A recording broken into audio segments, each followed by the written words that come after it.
So hello guys, magandang hapon po sa lahat at ito ang ating first reaction video guys na gagawin, no? Balik tayo sa reactions, no?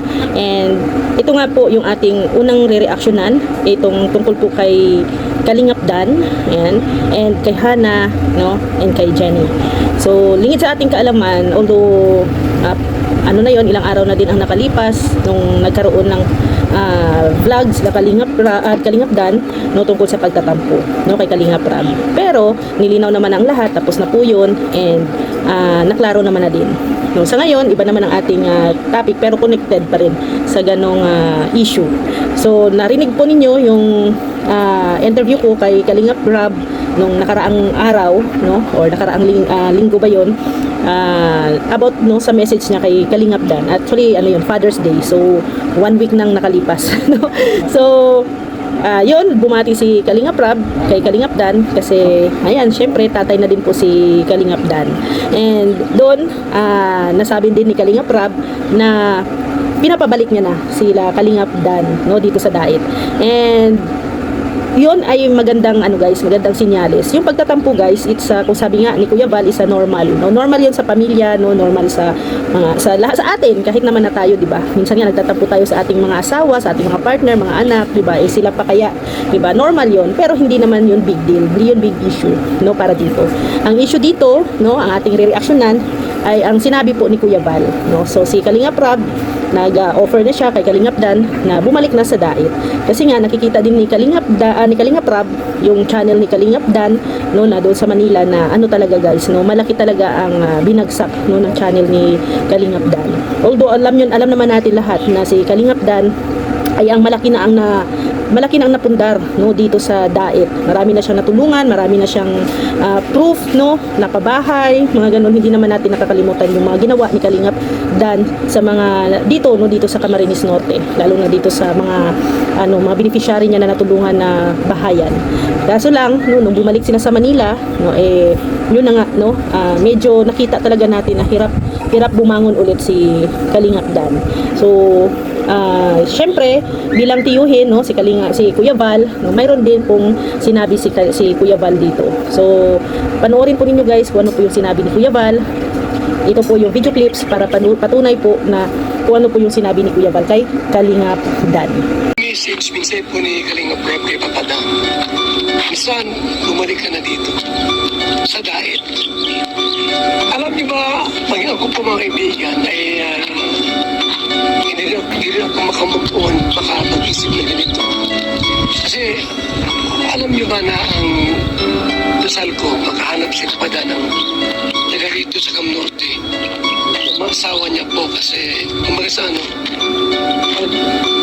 ang masawa niya taga rito sa Dait o Cam Norte, hindi na siya alis dito. Dito na mag-stay. Pero ano po, balik-balik na rin nangyari. Sa halip na mag-stay sa Dait, sa Cam Norte, ang babae pa ang naging sanhi, naging daan para umalis dito at magka Manila. So anong hamon ni Kalingap Rab? Anong sabi?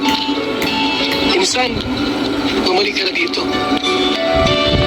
Ito na po ang Dait, mga kaibigan. Ito na simula ang lahat. Wala sa Manila. Mahirap sa Manila ang mag-vlogs of charity. Mahirap po. Nandito ka na mataalis ka pa. Dito ba ka? So kita ko po ang ano ko dito, ang sigaw ko dito kay Papada ay bumalik sa Dait. Ito mag-stay, ito maggawa ng bahay, bumili pa ng lote. Mahirap sa Manila Ako po ay doon kami lumaki sa Manila. Almost 15 years ako tumira sa Manila. Mahirap doon bumili ng mga bahay, lupa, mahal. Sa probinsya po, itong the best. So, sinabi ni Kalinga Prab na insan, bumalik ka na sa diet dito, eh kahit kami naman eh. Hindi po sigaw namin ang hiling. No? At pwedeng sabihin na bumalik sa diet. So, si Kalinga Prab po, wala man niyang pagtatampo. Wala man niyang sama ng loob or ano. Sa amin po ay pagkakaisa at pag-uunawaan ng pagbabago bilang mga kalingap, vloggers, supporters, partners. So yun lang po muna po ang ating pong video reaction. Salamat po sa inyong lahat. So, ayan guys, no, narinig na ninyo ang video clips na pinapanood ko sa inyo, yung sinabi ni Kuya Val kay Kalingap Dan. No, although hindi lang naman si Kalingap Dan, no, sa kanilang lahat, no, sa kanilang lahat. And medyo may nabanggit din dito si Kuya Val na medyo ang iba pa ay sinasabi ay nasisi daw si Jenny, no, ni Kuya Val. So kasi may nagsabi si Kuya Val na ano nga, no, dinasal niya na magkakaroon ng asawa o makahanap ng asawa si Kalingap Dan dito sa dait, at nangyari naman yun. Kaso nga lang na parang si Jenny yung kumbaga, no, si Jenny yung dahilan kung bakit nandoon sila Kalingap Dan ngayon sa Manila. Pero hindi naman pinupoint ni Kuya Val na ganoon talaga, no? Pero kung tayo ay yung siyempre opinion ni Kuya Val yun, may sarili din po tayong opinion, no? Pero para sa akin kasi is ano yun pareho silang nag-decide, no? Pareho silang nagdesisyon. Kasi kahit na gusto ni Jenny na doon sa Manila, kung ayaw naman ni Kalingap Dan, wala namang magagawa ang babae, di ba? Wala naman magagawa tayo na kung ano yung desisyon ng mga partners natin, di ba? So it means, no, gusto din ni Kalingap Dan na pumunta ng Manila. So kung may mga reasons kung bakit, no, pero hindi ko pwedeng sabihin sa inyo. Hindi ko pwedeng sabihin sa inyo guys, no, kasi personal din naman yon. So may mga reason sila kung bakit, no, na napunta sila sa Manila, nag-decide sila na manirahan balik sa Manila, kahit na alam naman nila na magiging tagilid talaga ang channel. Pero sabi nga ni Kalingap Dan, no, sa amin, gusto din nila na i-prove o patunayan na kaya din nilang tumayo or mag-create ng sarili ng ano baga, ng supporters, no. So yun din naman ang hiling natin, ang dasal natin na magkaroon sila ng supporters sa Manila. Ilang buwan na ba sila na wala dito sa dait? So na-observe natin, syempre na-observe din niya ni Kuya Val. So ngayon nagsabi si Kuya Val, no, na ang hirap manirahan sa Manila. Although totoo naman po talaga, no, kasi sa Manila guys, kahit na kumbaga yun ang pinaka center of the eye ng Pilipinas, yung Manila. Pero ang expenses mo naman ay grabe. Bawat galaw mo doon ay pera, no? Pera talaga, labas ka talaga ng pera doon. Eh mas lalo pa ngayon sa kanila, sa sitwasyon nila Kalingap Dan, na nagre-rent lang sila doon. So ang hirap, no? Okay lang sana kung may sarili silang bahay doon talaga sa Manila. Kaso lang, sa nakikita natin, nagre-rent sila. So parang ang buhay na buhay doon ay ang may-ari ng kondo na tinutuluyan nila, o yung bahay na tinutuluyan nila. Yun yung binubuhay talaga nila. Pero in terms of masasabi natin na personal nila, na mag-ano sila nung personal nilang investment, no? Pag nasa Manila ka, mahirap mag-invest kasi sobrang mahal na po ngayon ang mga bilihin. And syempre, bilang tiyo, no, si Kuya Val ay concern din po yan kay Kalingap Dan. Hindi lang po napapansin, no, hindi lang po nararamdaman siguro ni Kalingap Dan yung concerns ni Kuya Val sa kanila, pero nanonood po yan si Kuya Val, nakamonitor po yan si Kuya Val sa mga channels nila. So yan, inayaya na ulit sila ni Kuya Val na bumalik ng dait, no? Dito kasi sa dait guys, kumbaga nandito yung treasure ng Kalingap. Dito nagsimula ang Kalingap. So nandito yung supporters, dito ka nakilala. So nandito talaga yung iyong kumbaga yung treasure. Kami nga, 'di ba? Kami nga na hindi ka pamilya, no? Hindi kami kamag-anak, nandito sa dait, no? At tinutulungan ni Kuya Val, tinutulungan ni Kalingap Rab. Kayo pa kaya na kamag-anak, 'di ba? So kayo yung kumbaga first priority. So, hindi naman masama, sabi nga ay kailangan din nating mag-spread, no? Mag-spread ng galaw or mga ganap, no, or mga proyekto ng Kalingap. Katulad ni Ruel na pinsan din po ninyo, no, kapinsan ni Kalingap Rab, pinsan ni Kalingap Dan, umuwi ng Mindanao at doon laganap, no, ng charity works. Pero magkaiba po kasi si Ruel at saka si Kalingap Dan. Si Ruel umalis ng dait na mayroong daladalang supporters, no?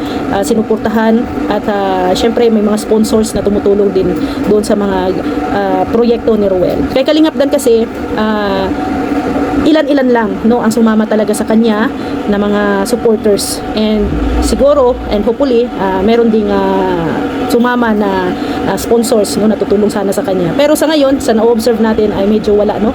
Medyo wala talaga kasi ito yung ano talaga problema, no? Problema lang lahat talaga ito.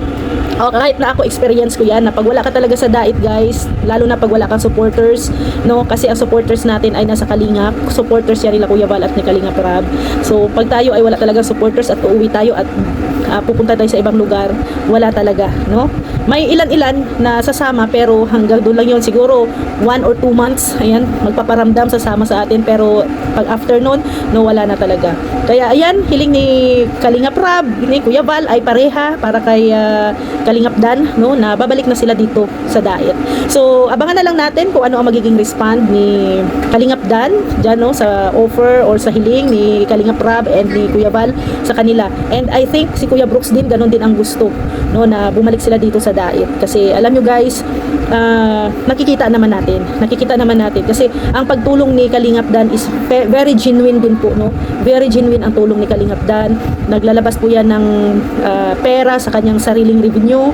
Ayan, hindi, kung may sponsor man or wala, tutulong po yan si Kalingap Dan. Kaso lang, nalulungkot lang tayo kasi sa nangyari ngayon sa kanyang channel ay limita ang kanyang pagtulong sa ngayon, na sana ay lumaki pa, no, lumago pa. Pero sa ngayon talaga ang pinaka-observe talaga ng lahat, no, at ang pinakahiling talaga ng lahat ay bumalik si Kalingap Dan dito sa diet. Dito siya nagsimula, dito siya nakilala, at I think mas maganda kung dito siya bubuo ng kanyang kumbaga supporters na mamahalin siya sa kanya, no? At yun ay kahit na pupunta ka sa ibang lugar, pag mayroon kang ganong klaseng supporters, guys, walang problema yan, no? Katulad sa pinsan po ninyo na si Ruel of Malalag, no? At congrats din natin si Ruel kasi taon na, no, naging successful pa rin ang kanyang channel, no? Naging tuloy-tuloy ang kanyang pagtulong. Yun din ang ating dasal, no, kay Kalingap Dan, no, maging tuloy-tuloy ang kanyang channel sa pagtulong. Kasi alam nyo guys, di ba, pag syempre sila Kuya Val, no, sila Kuya Brooks is syempre magre-retire na din pag dating ng panahon.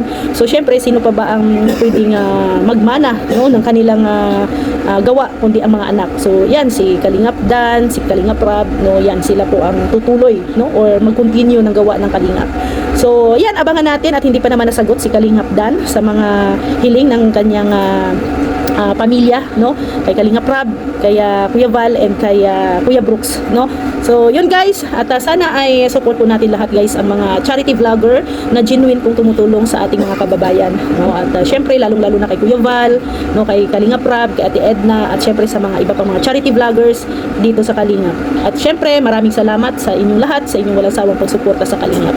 Ito po guys, as disclaimer lang, ito ay sariling opinion, sarili ko pong sariling opinion ko po ito guys, yung pinagsasabi ko dito. Alam ko naman guys na may mga sarili tayong mga opinion, no, pananaw. Syempre ito ay mas magandang magbigay tayo ng positibo, no, na reactions, positibong advice sa ating mga kasamahan, no. So kay Kalingap Dan, ayan, pag-isipan mo, i-balance mo kung ano ang mas maganda. Syempre pamilyado ka na ngayon, mas malaki ang responsibilidad ngayon, unlike before na single ka pa, wala pa masyadong responsibility na iniisip, no. So ngayon meron ka ng anak na syempre bubuhayin, no, at obligasyon mo talaga yan. So pag-isipan mo, i-balance mo kung ano ba talaga ang karapat-dapat, no. Ikumpara mo yung buhay mo dito sa Dait at ikumpara mo ang buhay sa Manila. Basta sa amin dito sa Dait ay kumbaga maginhawa, no, maginhawa ang buhay. So hindi ko alam diyan sa inyo, diyan sa Manila, kung ano, syempre alam kong hirap, no, hirap talaga kasi unang-una ang expenses, no, ang expenses sa bahay pa lang guys, malaki na ang gastusin. So ayan Kalingap Dan, ikaw na bahalang magbalanse kasi unang-una buhay mo naman yan, ikaw man na nakakaalam. Syempre doon ka, piliin mo yung kung saan ka komportable, kung saan ka syempre unang-una makapag savings para sa future ng iyong pamilya, no, kasi anhin mo man kung nasa magandang syudad ka kung wala ka namang naiipon, no, kasi puro gastos, di ba? So ano lang, balance lang ganun. So and hiling natin na magkakaroon din ng ano din talaga, no, good investment si Kalingap Dan, no, sa ano ito, kasi syempre lumalaki na ang iyong baby, no, and yun na talaga ang mas priority mo, ang magiging ang future ng mga mahal mo sa buhay. So ito guys, sana ay suportahan natin lahat. So maraming salamat and God bless sa ating lahat. Bye bye po.